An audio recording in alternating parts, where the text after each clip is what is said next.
ಎಲ್ಲರಿಗೂ ನಮಸ್ಕಾರ.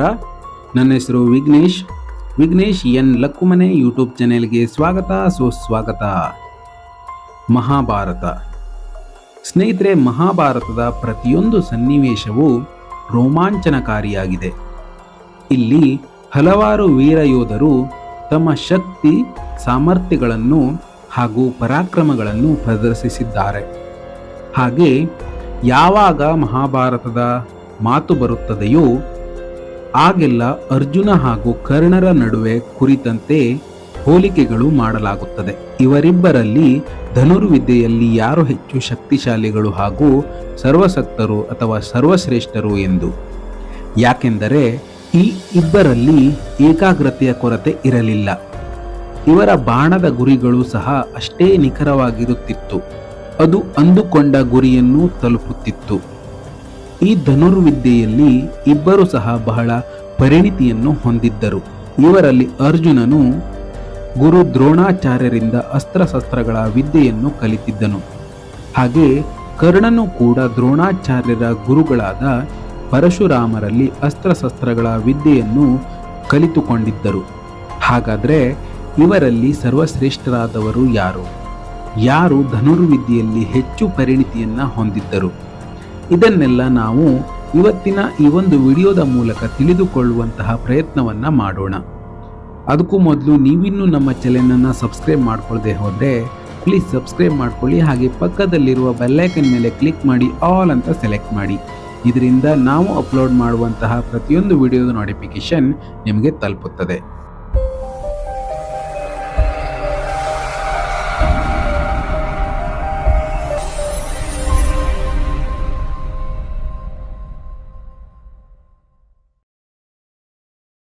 ಸ್ನೇಹಿತರೆ, ಒಂದೇ ಒಂದು ವಸ್ತು ಇದು ಇವರಿಬ್ಬರಲ್ಲಿ ಯಾರು ಸರ್ವಶ್ರೇಷ್ಠರು ಎಂದು ತಿಳಿಯಲು ನಮಗೆ ಸಹಾಯಕವಾಗುತ್ತದೆ.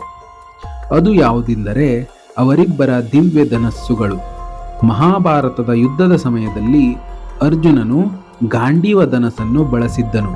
ಈ ಧನಸ್ಸನ್ನು ಬಳಸಿ ಅರ್ಜುನನು ಶತ್ರುಗಳನ್ನು ಹಾಗೂ ಶತ್ರುಗಳ ಸೈನ್ಯವನ್ನು ಧ್ವಂಸ ಮಾಡಿದನು. ಅದೇ ರೀತಿ ಕರ್ಣನು ವಿಜಯಧನಸ್ಸನ್ನು ಬಳಸಿಕೊಂಡು ಎದುರಾಳಿಗಳ ಮಾರಣ ಹೋಮವನ್ನು ಮಾಡುತ್ತಿದ್ದನು. ಹಾಗಾದರೆ ಈ ಎರಡು ಧನಸ್ಸುಗಳಲ್ಲಿ ಯಾವ ಧನಸ್ಸು ಹೆಚ್ಚು ಶಕ್ತಿಶಾಲಿ ಮತ್ತು ಇದರ ಉತ್ಪತ್ತಿ ಹೇಗಾಯಿತು? ಇದರ ಬಗ್ಗೆ ನಾವೀಗ ತಿಳಿದುಕೊಳ್ಳೋಣ ಬನ್ನಿ. ಇದರ ಬಗ್ಗೆ ನಾವು ತಿಳಿದುಕೊಂಡರೆ ನಮಗೆ ಯಾರು ಹೆಚ್ಚು ಸರ್ವಶ್ರೇಷ್ಠರು ಹಾಗೂ ಶಕ್ತಿಶಾಲಿಗಳು ಎಂದು ತಿಳಿದು ಬರುತ್ತದೆ. ಎಲ್ಲದಕ್ಕಿಂತ ಮೊದಲು ಅರ್ಜುನನ ಗಾಂಡೀವ ಧನಸ್ಸಿನ ಬಗ್ಗೆ ಮಾತನಾಡೋಣ. ಸ್ನೇಹಿತರೆ, ಗಾಂಡೀವ ಧನಸ್ಸು ಇದು ಬಹಳ ಭಾರವಾಗಿತ್ತು. ಹಾಗೆ ಇದು 108 ಎಳೆಗಳಿಂದ ನಿರ್ಮಿತವಾಗಿತ್ತು. ಅವುಗಳಲ್ಲಿ ಒಂದು ದಾರದ ಎಳೆಯು ದಿವ್ಯವಾದ ಶಕ್ತಿಯನ್ನ ಹೊಂದಿತ್ತು. ಅದನ್ನು ಯಾವುದೇ ಅಸ್ತ್ರಶಸ್ತ್ರಗಳಿಂದ ಕತ್ತರಿಸಲು ಸಾಧ್ಯವಾಗುತ್ತಿರಲಿಲ್ಲ. ಯಾವಾಗ ಈ ಗಾಂಡೀವ ಧನಸ್ಸಿನಿಂದ ಬಾಣವನ್ನು ಚಲಾಯಿಸಲಾಗುತ್ತಿತ್ತು ಆವಾಗ ಅದರಿಂದ ಒಂದು ಭಯಾನಕವಾದ ಶಬ್ದ ಹೊರಹೊಮ್ಮುತ್ತಿತ್ತು. ಇದರ ಶಬ್ದವನ್ನು ಕೇಳಿದರೆ ಎದುರಾಳಿಯು ಹೆದರಿ ಬೆಚ್ಚಿ ಬೆರಗಾಗುತ್ತಿದ್ದ. ಮಹಾಭಾರತದ ಯುದ್ಧದಲ್ಲಿ ಈ ಗಾಂಡೀವ ಧನಸ್ಸು ಬಹಳ ಹೊಳೆಯುತ್ತಿತ್ತು. ಶತ್ರುಗಳಿಗೆ ಇದರ ಕಡೆ ನೋಡಲು ಸಹ ಆಗುತ್ತಿರಲಿಲ್ಲ. ಈ ಗಾಂಡೀವದಿಂದ ಯಾವುದೇ ಬಾಣವನ್ನು ಚಲಾಯಿಸಿದರೂ ಸಹ ಆ ಬಾಣದ ಶಕ್ತಿಯು ದ್ವಿಗುಣವಾಗುತ್ತಿತ್ತು. ಹಾಗಾದರೆ ಇಷ್ಟೆಲ್ಲ ಶಕ್ತಿಯನ್ನು ಹೊಂದಿರುವ ಈ ಗಾಂಡೀವ ಧನಸ್ಸು ಹೇಗೆ ಉತ್ಪತ್ತಿಯಾಯಿತು? ಸ್ನೇಹಿತರೆ, ಈ ಗಾಂಡೀವ ಧನಸ್ಸನ್ನು ಸೃಷ್ಟಿಕರ್ತನಾದ ಬ್ರಹ್ಮನು ನಿರ್ಮಿಸುತ್ತಾನೆ. ದೇವತೆಗಳಿಗೆ ರಾಕ್ಷಸರು ಪದೇ ಪದೇ ತೊಂದರೆಗಳನ್ನು ಕೊಡುತ್ತಿದ್ದರು. ಅವರು ಇಂದ್ರಲೋಕವನ್ನು ಕೂಡ ತಮ್ಮ ಹತೋಟಿಯಲ್ಲಿ ಇಟ್ಟುಕೊಂಡಿದ್ದರು. ಹೀಗೆ ದೇವತೆಗಳು ಬ್ರಹ್ಮದೇವರ ಮೊರೆ ಹೋದಾಗ ಬ್ರಹ್ಮನು ರಾಕ್ಷಸರನ್ನು ಸಂಹಾರ ಮಾಡಲು ಈ ಧನಸ್ಸನ್ನು ದೇವತೆಗಳಿಗೆ ನಿರ್ಮಿಸಿ ಕೊಡುತ್ತಾರೆ.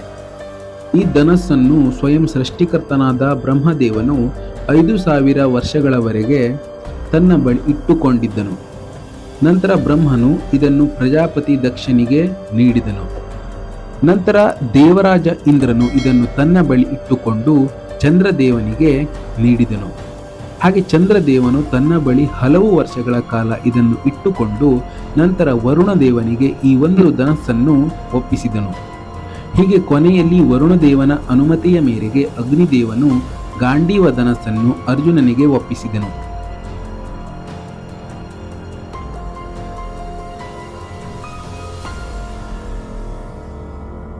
ಬನ್ನಿ ಸ್ನೇಹಿತರೆ, ಈಗ ಕರ್ಣನ ವಿಜಯಧನಸ್ಸಿನ ಉತ್ಪತ್ತಿ ಹಾಗೂ ಅದರ ಶಕ್ತಿ ಸಾಮರ್ಥ್ಯದ ಬಗ್ಗೆ ತಿಳಿದುಕೊಳ್ಳೋಣ.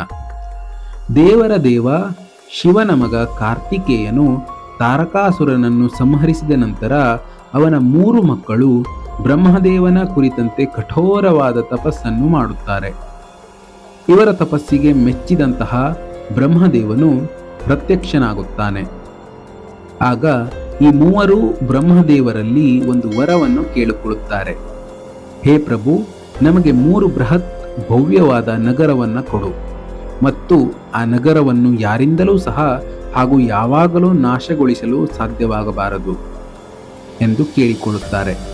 ಆಗ ಬ್ರಹ್ಮದೇವರು ಹೇಳುತ್ತಾರೆ, ಎಲ್ಲ ವಸ್ತುಗಳಿಗೂ ಒಂದು ಅಂತ್ಯ ನಿಶ್ಚಿತವಾಗಿರುತ್ತದೆ, ಇದನ್ನು ಬಿಟ್ಟು ಬೇರೆ ಏನಾದರೂ ಕೇಳಿಕೊ. ಹಾಗಾಗಿ ಆ 3 ಬ್ರಹ್ಮದೇವನಲ್ಲಿ ಮತ್ತೆ ಹೀಗೆ ಕೇಳಿಕೊಳ್ಳುತ್ತಾರೆ, ಹೇ ಪ್ರಭು, ಹಾಗಾದರೆ ನಮಗೆ 3 ಬೃಹತ್ ಭವ್ಯವಾದ ನಗರಗಳನ್ನು ಕೊಡಿ ಮತ್ತು ಆ 3 ನಗರಗಳ ಅಂತ್ಯವು ಒಂದೇ ಬಾಣದಲ್ಲಿ ಹಾಗೂ ಒಂದೇ ಸಮಯದಲ್ಲಿ ಆಗುವಂತಿರಬೇಕು. ಇವರ ಈ ಮಾತನ್ನು ಕೇಳಿದ ಬ್ರಹ್ಮದೇವನು ವರವನ್ನು ಕೊಟ್ಟು ಹೋಗುತ್ತಾನೆ. ನಂತರ ಬ್ರಹ್ಮದೇವನಿಂದ ವರವನ್ನು ಪಡೆದಂತಹ ಈ 3 ಸಹೋದರರು ಅಟ್ಟಹಾಸದಿಂದ ಮೆರೆಯುತ್ತಿರುತ್ತಾರೆ. ಇವರು ಇಂದ್ರಲೋಕದ ಮೇಲೆ ದಾಳಿಯನ್ನು ಮಾಡಿ ಸ್ವರ್ಗವನ್ನು ತಮ್ಮ ಅಧೀನದಲ್ಲಿಟ್ಟುಕೊಳ್ಳುತ್ತಾರೆ. ದೇವತೆಗಳಲ್ಲಿ ಅವರನ್ನು ಸೋಲಿಸುವ ಸಾಮರ್ಥ್ಯ ಯಾರಿಗೂ ಇರಲಿಲ್ಲ.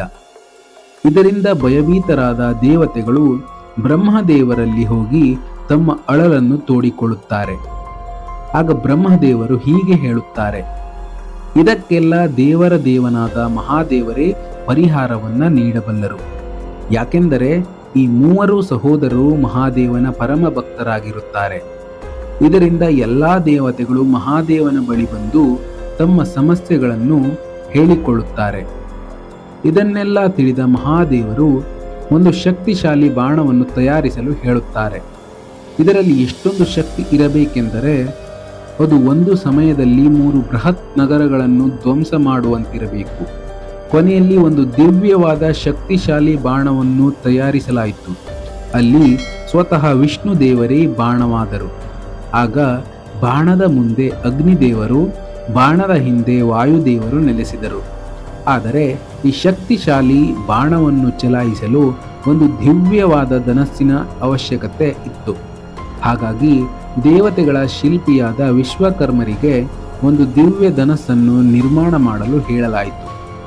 ಹೀಗೆ ಅವರು ಒಂದು ಶಕ್ತಿಶಾಲಿಯಾದ ದಿವ್ಯ ಧನಸ್ಸನ್ನು ತಯಾರಿಸುತ್ತಾರೆ. ಇದರ ಹೆಸರೇ ವಿಜಯಧನಸ್ಸು. ಈ ಧನಸ್ಸಿನಿಂದ ಮಹಾದೇವರು ಒಂದೇ ಸಮಯದಲ್ಲಿ ಒಂದೇ ಬಾಣದಿಂದ ಆ 3 ಬೃಹತ್ ನಗರಗಳನ್ನು ಧ್ವಂಸ ಮಾಡಿದರು.